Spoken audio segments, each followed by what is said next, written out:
आपकी एक revision class चला दी जाए तो उसके बारे में जल्दी से हम लोग डिस्कस करेंगे। रिवीजन क्लास में ये चीजें कुछ लिखी हुई हैं, इनके बारे में डिस्कस कर लेते हैं जितना हो सकता है। अगर ये सारी चीजें टाइम भी खत्म हो जाती हैं तो इसमें और भी जो चीजें होंगी वो भी हम डिस्कस कर लेंगे। आइए देखते हैं। सबसे पहले प्रत्यास्था के बारे में हम लोगों को पढ़ना है, फिर प्रत्यास्था की और भी आगे जो भी डिफिनेशन है, प्रतिबल, विकृति, इनके प्रकार, हुक का नियम, प्रत्यास्था गुणांक, और इसमें जो भी चीजें होंगी वो भी डिस्कस करेंगे। तो सबसे पहले जान लेते हैं कि प्रत्यास्थता है क्या। प्रत्यास्था क्या है? सपोज करिए ये हमारे पास मार्कर है, हमने क्या किया, इसको ऐसे मोड़ा तो ये हल्का सा क्या हो गया, बेंड हो गया, मुड़ गया। लेकिन अगर हम इसको छोड़ देंगे तो ये फिर क्या हो जाएगा, जैसे था वैसे ही पुनः उसी आकार आकृति को प्राप्त कर लेगा। ये गुण जिसके कारण ये वस्तु बल हटाने पर अपने आकृति और आकार को पुनः प्राप्त कर लेता है, ये गुण वस्तु का प्रत्यास्था कहलाता है। ये जो बल लगाया गया, जो बल इस वस्तु के आकार आकृति को परिवर्तित कर देता है, यानी वस्तु को विरूपित कर देता है, इस बल को विरूपक बल कहते हैं। इस बल को विरूपक बल कहते हैं, डिफॉर्मिंग फोर्स। तो प्रत्यास्था आपको पता चल गया, विरूपक बल आपको पता चल गया। अब बात करते हैं कि प्रतिबल क्या होता है, विकृति क्या होती है। प्रतिबल, जब मैंने इस मार्कर को मोड़ने के लिए बल लगाया,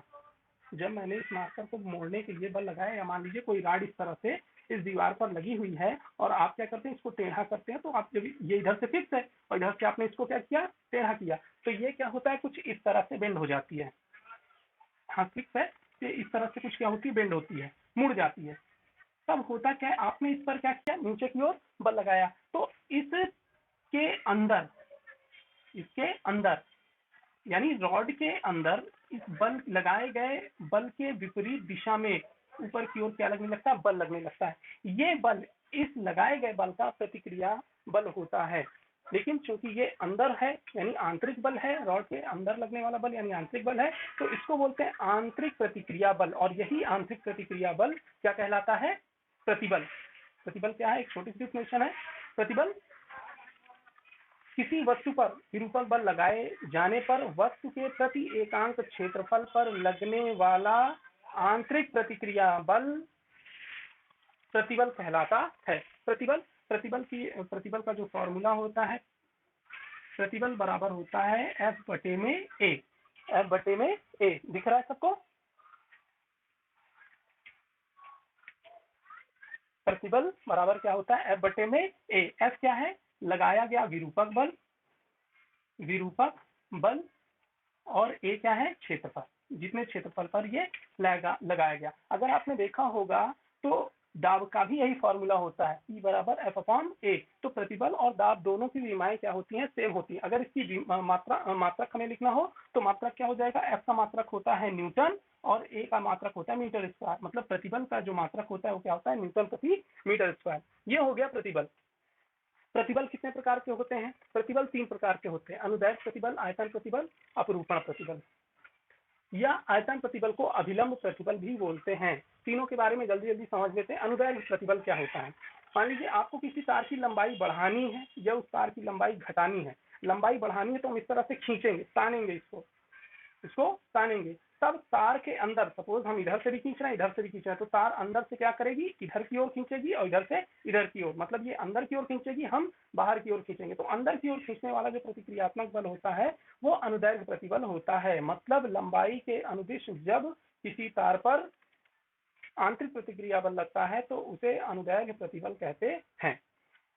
आयतन प्रतिबल क्या होता है, जब किसी वस्तु के आयतन में परिवर्तन किया जाता है। आयतन में परिवर्तन का मतलब है या तो उसका आयतन बढ़ाना या तो उसका आयतन घटाना। तो उस करिए कोई रबड़ की बॉल है, हमने उसको पकड़ के चारों तरफ से बल लगाया और उसके वॉल्यूम को क्या कर दिया, कम कर दिया।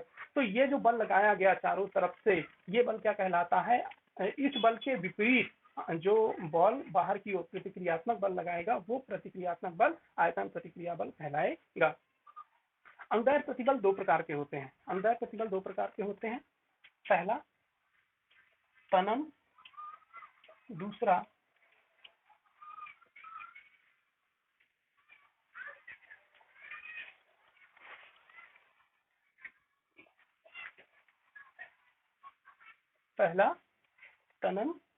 और दूसरा संपीड़न।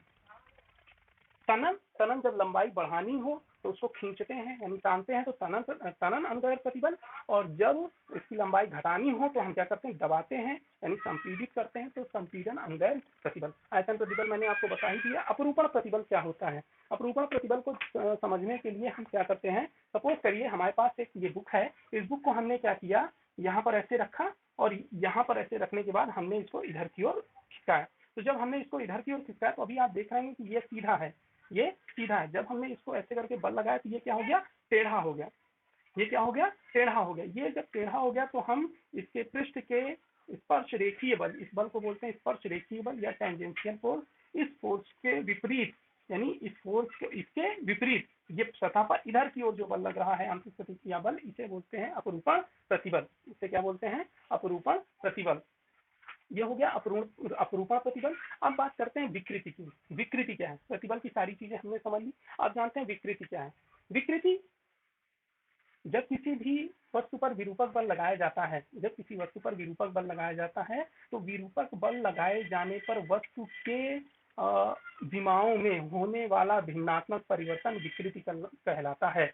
विमाओं में, विमा मतलब उसकी लंबाई, चौड़ाई, ऊंचाई, मतलब लंबाई, क्षेत्रफल, आयतन, इन सब चीजों में परिवर्तन क्या कहलाता है, विकृति कहलाता है। कैसे? मान लो एक तार थी, उसकी लंबाई पहले 5 सेंटीमीटर थी, हमने खींच करके उसकी लंबाई 7 सेंटीमीटर कर दी, तो उसकी लंबाई में परिवर्तन हो गया। लंबाई में परिवर्तन कितना हुआ, 2 सेंटीमीटर का। लेकिन अगर बात करें कि प्रारंभिक लंबाई के सापेक्ष कितना परिवर्तन हुआ, 5 थी 7 हो गई, तो इससे कितना परिवर्तन हुआ, 2। लेकिन प्रारंभिक लंबाई के सापेक्ष कितना परिवर्तन हुआ, 2/5। ये भी सेंटीमीटर में, ये भी सेंटीमीटर में, सेंटीमीटर सेंटीमीटर तो कैंसिल हो गया, आया कितना, 0.4।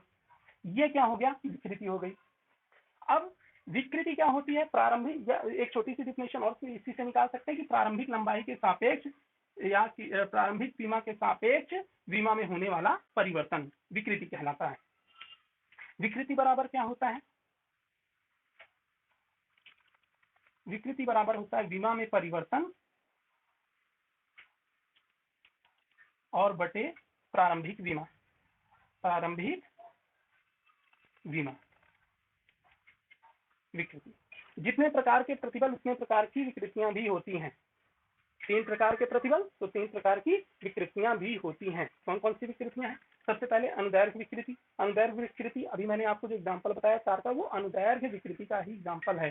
कैसे? एक तार है, हमने खींचा, इसमें अनुदैर्घ्य प्रतिबल लग रहा है, अनुदैर्घ्य प्रतिबल के सापेक्ष जो विकृति हो रही है वो विकृति क्या है, अनुदैर्घ्य विकृति। मतलब लंबाई अगर किसी तार की बढ़ाते हैं या घटाते हैं, दोनों स्थिति में घटाते हैं या बढ़ाते हैं, दोनों स्थिति में जो परिवर्तन होता है प्रारंभिक लंबाई के सापेक्ष वस्तु की लंबाई में परिवर्तन क्या कहलाता है, अनुदैर्घ्य विकृति। अनुदैर्घ्य विकृति। अब दूसरा है आयतन विकृति। हमने क्या किया, जब बल लगाया इस तरह से, मतलब उस पर दाब लगाया, तो उसका क्या हो गया, आयतन घट गया। जैसे पंप रहती, पंप में हवा भरी हुई है, हवा भरी रहती है, हमने उसको दबा करके उसका वॉल्यूम क्या कर दिया, कम कर दिया। मतलब आयतन में क्या हो गया, परिवर्तन। जब आयतन में परिवर्तन होता है तो आयतन में परिवर्तन प्रारंभिक आयतन के सापेक्ष क्या हो जाता है, आयतन विकृति। अपरूपण विकृति अभी मैंने आपको बताया था कि ये जो ये रखा है, ये बुक रखी है, इसकी लंबाई आपको दिख रही है, सीधा है। जब हमने इसको यहाँ पर ऐसे रख के ये अपरूपण बल लगाया तो क्या हो गया, ये एंगल अभी क्या था, सीधे से ये आपको टेढ़ा दिख रहा है, ये टेढ़ा दिख रहा है। तो सीधे के सापेक्ष ये जो एंगल बना इसका, मतलब जब ये ऐसे था, यहाँ पर इसको नीचे की ओर हमने क्या कर दिया, फिक्स कर दिया, मतलब दृढ़ आधार। और इस पर इधर की ओर हमने क्या लगाया, बल लगाया। तो होगा क्या कि इसका ये ऐसे टेढ़ा हो जाएगा। तो ये जो एंगल है, ये जो कोण है, ये कोण कहलाता है अपरूपण विकृति। ये कोण क्या कहलाता है, अपरूपण विकृति। यही कोण अपरूपण विकृति कहलाता है। अब ये अपरूपण विकृति बराबर होता क्या है, समझ लेते हैं। अपरूपण विकृति बराबर, अगर ये ऊंचाई h है और यहां से यहां तक की ये डिस्टेंस x है, तो ये एंगल अगर थीटा है तो tan थीटा बराबर क्या हो जाएगा, tan थीटा बराबर होता है लंब बटे आधार। लंब इस थीटा के लिए लंब ये है, यानी x और बटे में h, x बटे में h, ये हो गया। तो x बटे में h। अब चूंकि ये जो थीटा होता है, ये थीटा बहुत कम होता है, और जब थीटा कम होता है तो होता क्या है कि tan थीटा बराबर थीटा। अगर कोण कम हो तो tan थीटा या sin थीटा जो भी होता है वो बराबर थीटा के हो जाता है। मतलब थीटा बराबर हमारा क्या हो जाएगा, x बट्टे में h। अब x भी सेंटीमीटर में होगा, ये भी सेंटीमीटर में होगा, तो इनकी भी विमाएं क्या हो गई, कैंसिल हो गई। यानी अपरूपण विकृति का फॉर्मूला आपका क्या होता है, थीटा बराबर x बटे में h। ठीक है, तो ये हो गया आपका क्या, अपरूपण अपरूपण विकृति। तीन तरह की विकृति थी, अनुदैर्घ्य विकृति, आयतन विकृति, अपरूपण विकृति। ये तीनों विकृति के बारे में मैंने आपको बता दिया। ये है अपरूपण विकृति। अगर आपको अनुदैर्घ्य विकृति के बारे में जानना है, सपोज करिए 1 है, तो अनुदैर्घ्य विकृति बराबर होता है डेल्टा एल और बट्टे में एल। डेल्टा एल क्या है, लंबाई में परिवर्तन, और एल क्या है, प्रारंभिक लंबाई। अगर दूसरा आयतन विकृति के बारे में जाने तो आयतन विकृति बराबर क्या होता है, आयतन विकृति बराबर होता है डेल्टा वी, आयतन में परिवर्तन बटे में प्रारंभिक परिवर्तन। क्लियर हो गया होगा ये सबको आपको। ठीक, आप ध्यान रखिएगा, विकृति जो होती है समान विमाओं का अनुपात होती है। विकृति समान विमाओं का अनुपात होती है, इस वजह से इसकी कोई भी विमा नहीं होती है, अर्थात विकृति विमाहीन राशि है। ध्यान रखिएगा, विकृति विमाहीन राशि है। विकृति के बारे में सबको क्लियर हो गया होगा, समझा जाएगा। हुक का नियम, अब हुक के नियम के बारे में जान लेते हैं। हुक का नियम क्या है। हुक का नियम क्या कहता है, सिंपल सी बात है, प्रत्यास्थता की सीमा के अंतर्गत प्रतिबल और विकृति का अनुपात एक नियतांक होता है। मतलब प्रत्यास्थता की सीमा के अंतर्गत प्रतिबल और विकृति का जो अनुपात होता है वो नियतांक होता है, या प्रत्यास्थता की सीमा के अंतर्गत किसी वस्तु में होने वाली विकृति उसके प्रतिबल के अनुक्रमानुपाती होती है। बात मेरी समझ में आ गई होगी आपको। यह है हुक का नियम। अच्छा, उससे पहले हम लोग एक चीज और, अभी मैंने बोला प्रत्यास्थता की सीमा, ये प्रत्यास्थता की सीमा है क्या। प्रत्यास्थता की सीमा क्या है, मान लीजिए एक रॉड है, हमने उसको क्या किया, बेंड किया, मोड़ा, थोड़ा सा बल लगा के उसे मोड़ा, मुड़ गई, लेकिन जब हमने उसको छोड़ दिया तो वो पुनः अपनी आकृति और आकार को प्राप्त कर ली। हमने थोड़ा सा बल और बढ़ाया, यानी प्रतिबल समान, अब हम क्या कर रहे हैं, बढ़ा रहे हैं, विकृति भी बढ़ रही है, लेकिन अभी भी वो अपनी आकृति और आकार को प्राप्त कर ले रही है। इसका मतलब अभी उसके अंदर प्रत्यास्थता का गुण है।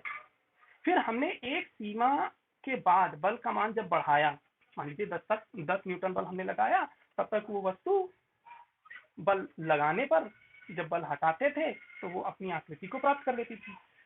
लेकिन 10 से थोड़ा सा जब हमने बढ़ा दिया, 10.1 न्यूटन फोर्स कर दिया, इस बार क्या हुआ कि हमने बल लगाया, वो विकृत हुई, और बल हटाने के बाद वो अपनी आकृति आकार पूरी तरह से प्राप्त नहीं कर पाई।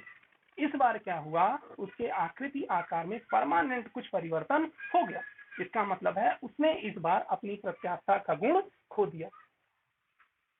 तो ये जो बल है, जो अभी आपको बताया 10.1, ये फोर्स क्या कहलाता है, प्रत्यास्थता की सीमा। बात मेरी सबको समझ में आ गया होगा कि प्रत्यास्थता की सीमा क्या है। इसकी एक लाइन की डिफिनेशन हम कह सकते हैं कि प्रत्यास्थता की सीमा विरूपक बल का वह मान अधिकतम मान होती है जिसके अंदर वस्तु पूर्ण प्रत्यास्थ रहती है। वह अधिकतम बल का मान जिसके अंदर वस्तु पूर्ण प्रत्यास्थ रहती है। बल का मान उससे थोड़ा सा भी बढ़ा देने पर वस्तु प्रत्यास्थता का गुण खो देती है। ये होता है प्रत्यास्थता की सीमा। हुक का नियम आपको क्लियर हो गया होगा। तो हुक के नियम के अनुसार प्रत्यास्थता की सीमा के अंतर्गत किसी वस्तु में प्रतिबल विकृति के अनुक्रमानुपाती होता है, या हम लिख सकते हैं विकृति वस्तु में लगाए गए प्रतिबल के अनुक्रमानुपाती होती है। जो वस्तु में होने वाली विकृति होती है वो प्रतिबल के अनुक्रमानुपाती होती है। भाई जितना आप प्रतिबल बढ़ाते जाएंगे उतनी विकृति क्या होगी, बढ़ती जाएगी। प्रतिबल का मान ज्यादा बढ़ा दीजिए, विकृति ज्यादा बढ़ जाएगी। तो ये जब हम इसको देखेंगे तो अगर हम करते हैं तो इसको हटाएंगे तो विकृति, प्रतिबल और एक कोई क्या जुड़ जाता है, नियतांक। सपोज करिए हमने इधर नियतांक जोड़ा, ये या यहाँ पे सीधे हम लिख देते हैं ई। तो ई बराबर क्या मिल गया, प्रतिबल और बटे विकृति, प्रतिबल बटे विकृति।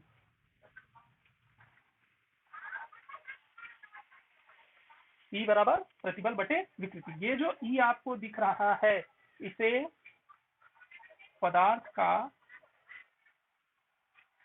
वस्तु के पदार्थ का क्या बोलते हैं, प्रत्यास्थता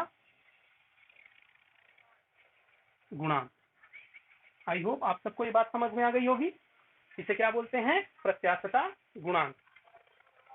प्रत्यास्थता गुणांक के मात्रक की बात कर लेते हैं। प्रत्यास्थता गुणांक का मात्रक प्रतिबल का मात्रक बटे में विकृति का मात्रक। तो विकृति का तो कोई मात्रक ही नहीं होता है और प्रतिबल का मात्रक क्या होता है, न्यूटन प्रति मीटर स्क्वायर। इसलिए प्रत्यास्थता गुणांक का भी मात्रक क्या होता है, न्यूटन प्रति मीटर स्क्वायर। चाहे वो जो भी प्रत्यास्थता गुणांक होगा उसका मात्रक क्या होगा, न्यूटन प्रति मीटर स्क्वायर। तो आइए देखते हैं आगे इनके प्रत्यास्थता गुणांक के प्रकार। 3 तरह के प्रत्यास्थता गुणांक होते हैं, यंग प्रत्यास्थता गुणांक, आयतन प्रत्यास्थता गुणांक और दृढ़ता गुणांक।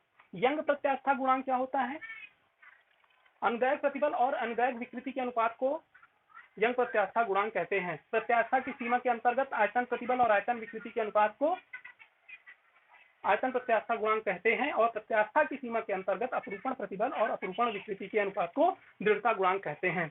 आयतन प्रतिबल को दाब प्रतिबल भी कहते हैं। ठीक है, यहाँ पर दृढ़ आधार से एक तार के एक सिरे को बांध दिया गया है, दूसरे सिरे पर n द्रव्यमान का कोई भार लटका दिया गया है। माना गया है कि तार का जो वेट है वो क्या है, नेग्लेजिबल है, नगण्य है। जब पहले तार की लंबाई क्या थी, कैपिटल एल। जब हमने इस वेट को यहाँ पर दूसरे सिरे पर लटकाया तो इसकी लंबाई में परिवर्तन क्या हो गया, डेल्टा एल। डेल्टा एल लंबाई बढ़ गई।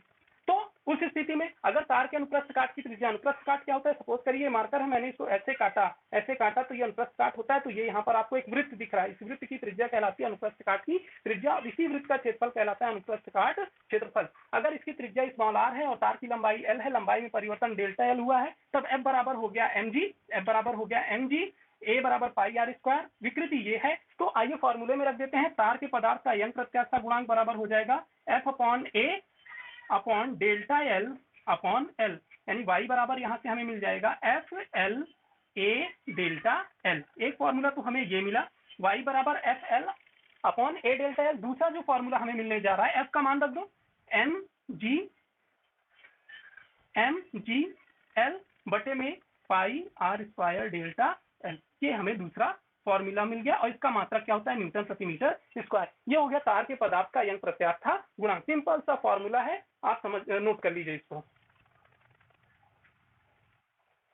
यदि मान लेते हैं कि इस पर कोई भी भार लटकाया नहीं गया, सपोज करिए इस पर कोई भार लटकाया नहीं गया, लेकिन तार का जो द्रव्यमान है, तार का द्रव्यमान मान लेते हैं क्या है, m है। अगर इस पर कोई भी भार नहीं लटकाया गया, लेकिन अगर तार का द्रव्यमान m है और तार के कभी कभी देखते नहीं, तार बहुत भारी होती है, उसके कारण वो लटक जाती है, उसकी लंबाई बढ़ जाती है। अगर तार का द्रव्यमान m है तो बस यहाँ कैपिटल M की जगह तार के ही द्रव्यमान की बात करेंगे और फॉर्मूला पूरा का पूरा वही रहेगा। इस बात को आप सब ध्यान रखिएगा। ठीक है, बात मेरी सबको क्लियर हो गई।